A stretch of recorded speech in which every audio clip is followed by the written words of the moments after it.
Welcome to the Personal Pension Radio Podcast, where it's all about helping you complete your financial journey to retirement.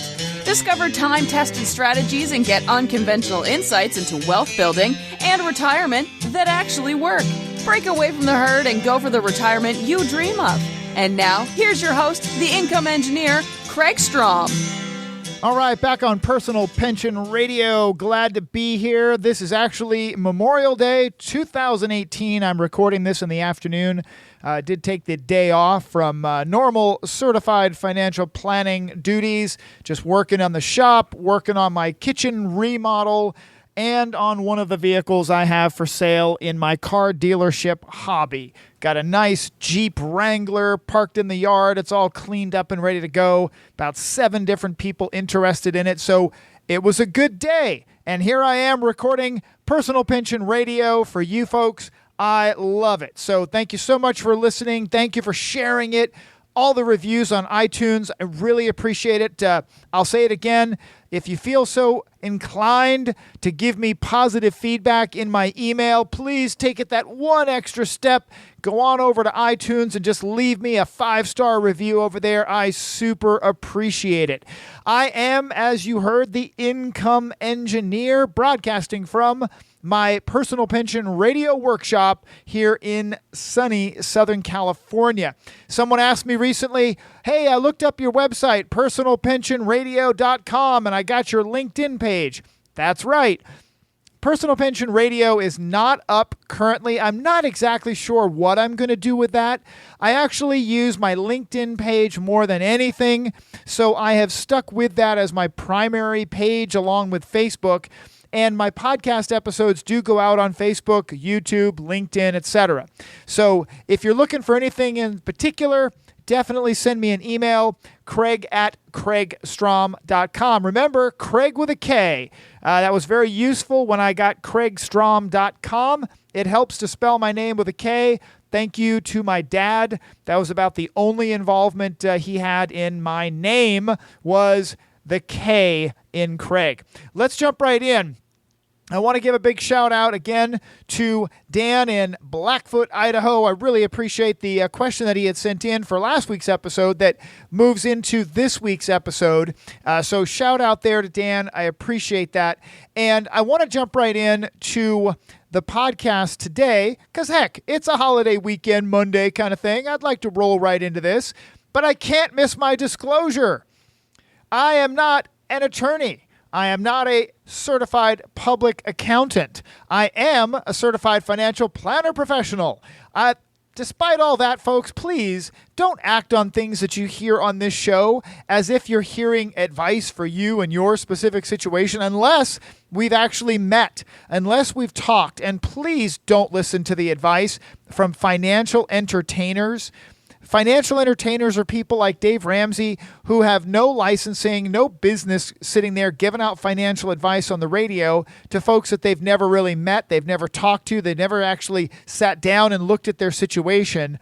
Please meet with a qualified financial planner. I would love that person to be me.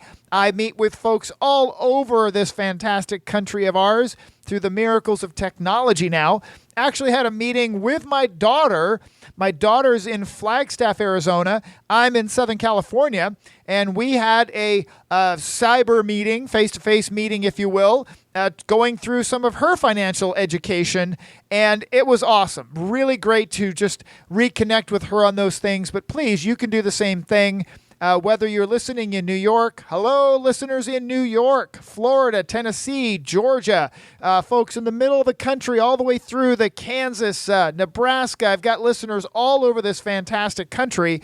You can all send me an email at Kraig with a K at kraigstrom.com, Kraig@kraigstrom.com, and just let me know you'd like to get together for a webinar. We can talk about your situation.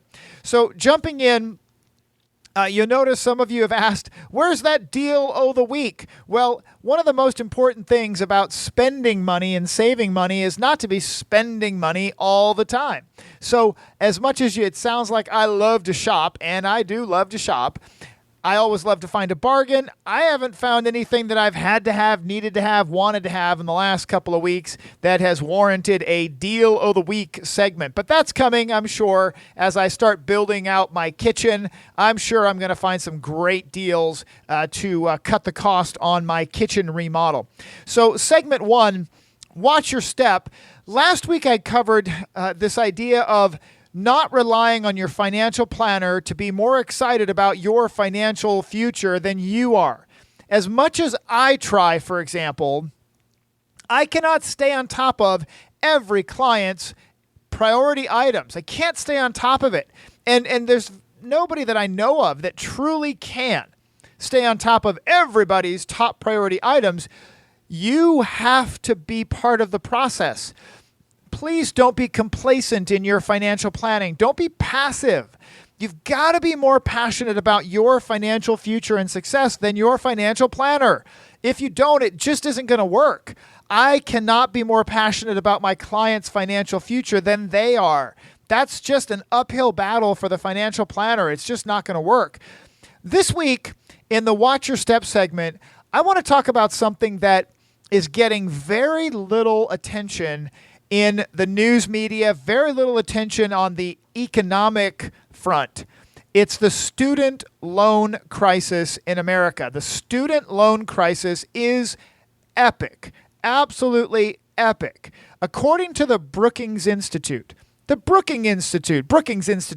we've all heard of it. That's a major think tank. We're talking big time. This isn't somebody in their garage whipping out some facts. According to the Brookings Institute, 40% of student loan borrowers, 40% may default on their loans by 2023. This is 2018 right now, folks. That's just a few years away. According to the Brookings Institute, they're saying some 40%. Now, let's do the math. 40% default rate. We have $1.3 trillion of student loan out there on the books of the United States. And I mentioned it before. Student loan debt is the largest line item asset on the United States balance sheet. That's insanity. That student loan debt, indentured servitude debt of our kids, is the number one asset item on the U.S.'s balance sheet. But if we had 40% of that debt default, that's $500 billion. That's over $500 billion in potential defaults. Do you think the government's going to have to do something about that? Yeah, they're going to have to do something about that. CNBC reported not long ago that 3,000 people per day are defaulting on their student loans. Hear that, folks. 3,000 student loans per day defaulting. Over 1 million defaults per year and growing rapidly. If you've got kids out there looking at school and student loans, etc., be mindful. This is a major crisis. Nobody's talking about it. But I'm telling you right now, they're going to fix it. The government will fix it by taxing those of us who aren't paying attention. And we don't have our assets held in the right places. If it's sitting in a situation where they can be taxed, watch out. You're going to get it. You're going to get hit between the eyes with that student loan fix. Hey, we're going to figure out the way to fix that student loan crisis. Guess what? They're going to tax some other group of people. They're going to take it from somewhere else. So, enough about my rant on that. This week I want to continue with, as I mentioned, Dan's listener question. He's a listener. I've been a faithful listener for a long time. Really appreciate it. He had sent me in a question about financial education for kids. And last week I had gone through the discussion and the answer to the questions, in my opinion, and I had finished the first segment teaching kids about money and financial planning, and I promised to bring it back in kind of a part 2. Okay, so part 2. I want to go through the rest of Dan in Blackfoot, Idaho. Again, thank you very much. But Dan's points that he brought out, saying it'd be awesome to hear your thoughts on these specific items. Well, I had left off with schooling, right? I'm going to roll into schooling again because I just talked about student loan debt, right?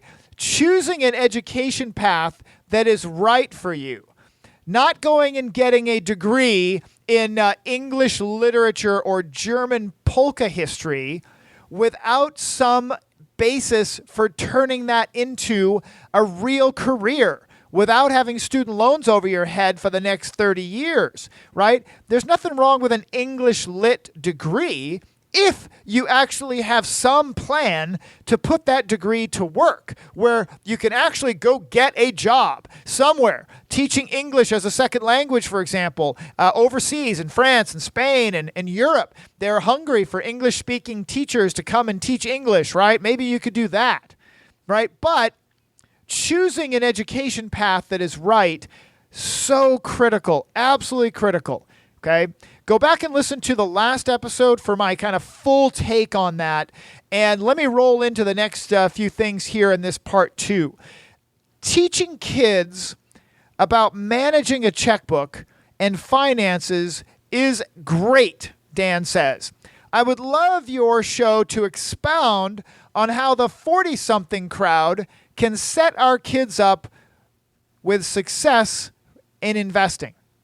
That's a great, great question. How can moms and dads in that 40-something crowd, how can we set our kids up for success in the investing world? And my first response, as I sat here and prepared for this, really at the same time that I was also preparing for, and yes, I did prepare for it, I gave it some serious consideration, the call with my 20-year-old daughter. It is so important that now, at this point in her life, that these lessons that I have tried to teach her when she was younger, been very difficult to get through, but now that she's older and might actually pay attention, it is so critical that you're preparing for this and that you're sharing these conversations with your kids. So as I'm thinking about my conversation with my daughter, I'm also considering the response to Dan's question. He would love to have someone like me expound on getting your kids ready and for success with investing. And my first thing, the first thing that came to mind is we've got to get our kids out of the Wall Street box. That is my first suggestion. If you think of, and I've shared this on the show before, the analogy of the calf path. The calf, like a baby cow, the calf path. That the analogy is this, that over time, the cows head on back to the feed house and the feed barn, and they know where to go. And they walk the same exact path every day, the same path every day. And even though the one lonely calf didn't know where they were going, they walked that path and they got to the same destination. That's the thing we're in right now, is that Wall Street controls the marketing message and education of the financial path that many people, most people are on. Wall Street controls that path. Wall Street laid down that path. That path benefits Wall Street. My first piece of advice is seek out non-conventional, non-Main Street, non-Wall Street advice. Seek out different perspectives that are completely outside the Wall Street environment. For example, non-conventional lending.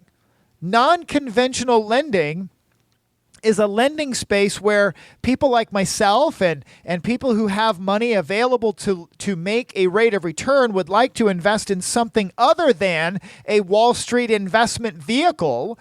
We can go out and invest in real estate and businesses and debt consolidation loans. We can invest in non-Wall Street things outside of that Main Street approach, right? Non-conventional lending and things like entrepreneurship. Entrepreneurship, starting a business, right? These things, for example, don't come up when you talk to a typical Wall Street trained financial advisor. Non-conventional lending, for example, direct real estate rental property lending, entrepreneurship, starting a business, those generally do not make any money for the Wall Street crowd, right? You don't make any money when you start up a business in many cases, or when you invest in a mortgage on a piece of real estate. Therefore, you do make money on those things, but Wall Street doesn't. Therefore, a conversation with a Wall Street financial advisor, those things are never going to come up. Non-conventional investment opportunities and facilities are not going to come up with a Wall Street trained financial advisor because it doesn't benefit Wall Street. So they don't learn that stuff, right?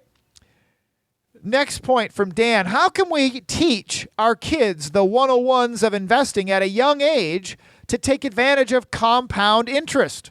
Compound interest is so important, right? Getting them to save money is the first step. That's the challenge. So my daughter, Madeline, you heard me say in the last episode, she would collect bottles and cans to fund her first bit of savings, right? The bottles and cans money she would collect. She'd stand in line, sometimes in the heat of the summer sun, with yellow jackets buzzing all around because of the syrupy sugar on soda bottles and beer bottles all over the place. And she'd just have to suffer through that. And then she would exchange her bottles and cans and then take the money at the grocery store. And we would stand there in line with her dirty little mitts and her little receipt for her bottles and cans. And she occasionally would stand in line with the homeless guy who rode his bike around collecting bottles and cans. And he would have finished before her. And several times Madeline is standing in line with that man, just in all of his glory and his fragrance, getting her money exchanged. And it offered me the opportunity to teach her a valuable lesson right there at that moment. At that moment, right? That man doesn't have the luxury of saving half of what he's going to collect. He needs that money. This money that he just rode his bike around town, almost all day long he rode his bike around to find those bottles and cans. He needs that money. He doesn't get to save that money. And those are lessons I would teach her as we were leaving the store, helping her understand that man is going to go probably buy some food, hopefully not drugs, but buy some food, and then probably go looking for bottles and cans again all day the next day. But Madeline got to buy something for herself at the grocery store if she wanted to, but she would have to save at least half, right? We would leave the grocery store and drive to the bank and deposit half into her savings account. And she built up several hundreds of dollars doing that, along with other jobs and things that she picked up now and then. But saving is not enough. Teaching kids and teaching them to look for opportunities to put that money to work. That's the thing. Teaching your kids to put their money to work, because money in the bank earns a very nominal rate of return. Teaching them to be entrepreneurial, to be enterprising and starting a business, right? Those are things to look for opportunities to help them deploy that savings someday. Get in the mindset that money in the bank is really just ammunition to deploy into a business direction, for example, right? And along that lines, here's a big one. And I went over this with my daughter today, actually. She's heard it before, but it's been a long time. So this really inspired me to talk to her again. Teaching kids the difference between debt and equity. Because one of the comments that people will make is, we've got to teach our kids to stay out of debt. Stay out of debt. Well, teaching kids to stay out of debt is relevant to the economics of debt. So they have to understand debt versus equity to really understand this. So the example that I use is sharing with Madeline, where we just look at a simple T-chart, that if we have $300,000 of assets, and on the right-hand side, we've got $150,000 of loans, not debt, loans, $300,000 of assets, $150,000 of loans. We have equity of $150,000. Our little business, the business of one, is not in debt. We have equity. Teaching children what real debt is, right? What credit card debt is, and having more credit card debt than you have cash in the bank, that's debt. Teaching them the value of a loan, for example, is extremely important. So that's what I did today with Madeline. Let me take you through this example. This example, and I'm going to spend a good deal of time on this because this is one of the most important lessons that you could ever teach a kid, is the value of never paying cash for certain things. Hear me on that. That's so counter to what you hear from some of these pop culture financial entertainer people. Never pay cash for certain things. So here's the example I used with my daughter today. Buying a used RV, recreational vehicle, for a trip around the country. So this is something that my daughter had kind of thought about at one point. It's like, maybe she could be a writer, maybe she could be a blogger. Well, heck, go get yourself an RV, and then you could use that as your mobile office, and you could be in the beach in Miami. You could head on up the coast in New England. You could do whatever you want and just live in your RV, right? So let's talk about getting an RV and trip around the country. Let's talk about getting a loan versus paying cash. Dave Ramsey says, debt is dumb. Well, I agree. Listen to the words, some loans are dumb. But yes, paying cash for everything is one of the worst things that we can do financially to build wealth. One of the worst things. And let me take you through this example, and hopefully it'll be pretty straightforward stuff. We want to get this RV. We want to get this used RV. There are 3 schools of advice out there. You'll get the crowd that say, oh, honey, you don't need that RV. You just should hold off. You should save your money and just forego the enjoyment of that today. Hold off and purchase that when you retire. 3,000 years from now, because that's what a young person is going to hear, right? You shouldn't get any of that enjoyment today. You should push it off until you retire. Now, just for the record, I believe the consumer society that we have, right? You can put it off for decades, but you don't have a promise that you can actually enjoy it in the future. I am not advocating crazy consumerism like we have today. Oh my gosh, kids walking around with iPhone 8s? What? Those phones cost $600, $700, $800. Kids are walking around with iPhones that cost more than my first car. That's ridiculous. I'm not saying that. I, for example, thought, well, maybe I would buy the RV. This is if I was in that situation. I'd buy the RV and turn it into an Airbnb to offset the cost. Airbnb and RV. Why not? How about it could also become my second home and a mobile office for working remotely? What if I wanted to work remotely from a community in the mountains near me, but I don't want to spend $1 billion on a vacation home in the mountains? I could just drive my home up there and stay in the RV and work remotely from the RV, right? And now the RV is an actual, I've got some offset to offset the cost of acquisition.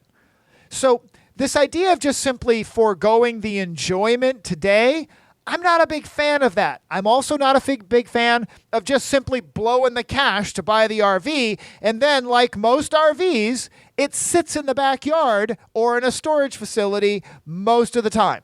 That just, for me, what a waste. My friend of mine and a client asked me about buying an RV, literally just a month ago, and I said, absolutely. Let me ask you a question, though. He said, yes. And I said, will you and your wife use this more than 6 times a year? Absolutely. They said, we've already planned out our trips. We are totally going to use this. We've got it all booked out. We have it on the calendar. We are so excited. And I looked at him and said, absolutely. Love it. Just don't pay cash. And his eyes kind of bugged out a bit and he said, whoa, we were going to pay cash. Well, let's go through this exercise and then you tell me. So this is the same exercise that I took my daughter through, took my client through recently. Here we go. So remember, 3 schools of advice. 1, you don't need that. You should just put that off forever until you retire and sacrifice. You need to delay your gratification. Now you have school number 2, which is pay cash only. That's the Dave Ramsey plan. Pay cash for the RV if you're going to buy the RV.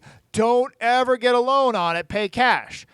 Okay, and then the third school, that's where I reside, is get a loan. Get a loan on this asset. Okay? Now, let's go through paying cash. Let's pay cash, right? Because debt is dumb and you're dumb if you get a loan. Well, let's find out how dumb you are if you pay cash. $50,000 cash to buy the RV. Now, how much cash do you have left of the $50,000 now that it is inside the RV? 0. You have no cash. Your cash is now has 4 wheels or 6 wheels on it and an engine, right? Your cash is inside the RV. How much do you earn on money inside an asset? If you pay cash for the RV, you earn 0 rate of return on the cash now because it is stuck. It is standing still in the RV. What happens to a recreational vehicle over the course of 10 years? Yeah, that's right. Over the course of 10 years, that thing goes down in value like a rock. So 10 years later, your cash is worth how much? Maybe 25 grand if you sell the RV. You put in 50, you take out 25. That sounds really dumb. Really dumb. Okay? That's not a good place to put cash. Let's get a loan to buy the RV and invest your money, your 50 grand, somewhere else. So here's the process. We get a loan at 7% interest on a $50,000 loan, and we finance it for 10 years. Because this is an RV, you can finance those longer. Now, every year for that loan, the cost of the loan is $6,924 a year, $6,924. For 10 years, that cost $69,240, right? That was your total payments over 10 years for that $50,000 RV was $69,240. Now, this is where the Dave Ramsey and financial entertainer crowd, they stop any kind of analysis and they say, see right there, it costs $19,000. $19,000 is what it cost you to get that loan. That's terrible, right? That's terrible. No, let's continue. Because if we didn't put our $50,000 inside the RV, what can we do with it? What could we do with that 50? Yes, we could invest it. We could invest it. Let's invest the $50,000 and let's say we could earn 7% over the course of 10 years. Guess what? The $50,000 grows up to $98,000 over 10 years. That's a $48,000 gain. $48,000 minus the cost of that loan on the other side, $19,000. Guess what? We're $29,000 ahead, positive, for having used the loan and investing our money somewhere else. So whose money did we use to buy the RV? Other people's money. The bank. What did we do with our money? We kept our money earning a rate of return instead of standing still in the RV. Don't forget, folks, the value of the RV. It's $25,000 still. We're positive ahead by 29 grand, plus the value of the RV is 25. We actually have $54,000 more for having used a loan instead of paying cash. $54,000 ahead for having used a loan to buy that RV instead of paying cash. But now, if we had spent our $50,000 in our savings account on something else that had no value, well, then we still would have been upside down. It wouldn't have been a good idea. You're still better off using a loan to buy the RV. You're way better off for having used other people's money. OPM. Teach your children the value of other people's money and the value of compound interest versus amortized interest. Very clearly here, folks, compound interest will always beat amortized interest. A loan, you are paying interest on a smaller and smaller amount of money. A compounding account is earning, as Dan's question implied earlier, you are earning interest and returns on interest and returns on principal and interest and returns. Compounding accounts are always going to trump amortized accounts. Really important. Gosh, don't forget that. Now, folks, the next one here I'm going to cover in the next episode is the best investments for kids, right? The best investments for kids. If your child wants to start, investing, I have got my own take on this, and I'm going to wrap up this series on topics for kids and teaching kids the financial 101s. I'm going to wrap it up with the idea of investing for kids and starting a business and resources that are available to parents to help them out. I want to take that in its own block to wrap this up. I really love this conversation as it has inspired me to talk to my own daughter again and to dive deeper. And she actually said how much she appreciated the conversation today, how much she really appreciated the conversation. And I love that. That was so gratifying. And I really, truly, I've already said it multiple times. I have to thank listener Dan for coming out with this question, because it really inspired me to go back and talk to my daughter more about this. So in the next episode, I'm going to wrap up with this idea of how do we teach our kids to invest, right? That's going to be a lot of fun. Look for that next time. This has been Personal Pension Radio. Please, if you love what you're hearing, please go to iTunes and leave me a 5-star review. I would so appreciate it. I'll talk to you again real soon. Take care. Thank you for listening to the Personal Pension Radio podcast. If you missed anything during the show, that's okay. We took the notes for you.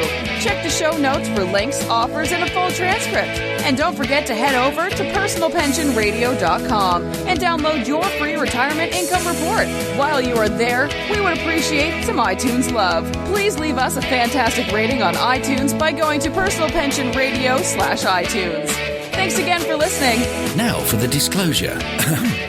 Information presented is for educational purposes only and is not intended for solicitation, sale or purchase of any security or financial product. Be sure to first consult with a qualified financial advisor and your tax professional before implementing any strategy discussed here. The term personal pension refers to a marketing name designed to educate future retirees and retirees about the economic principles behind creating their own pension-like income. The term personal pension is not intended to be confused with a defined benefit pension plan offered by an employer or by a government entity.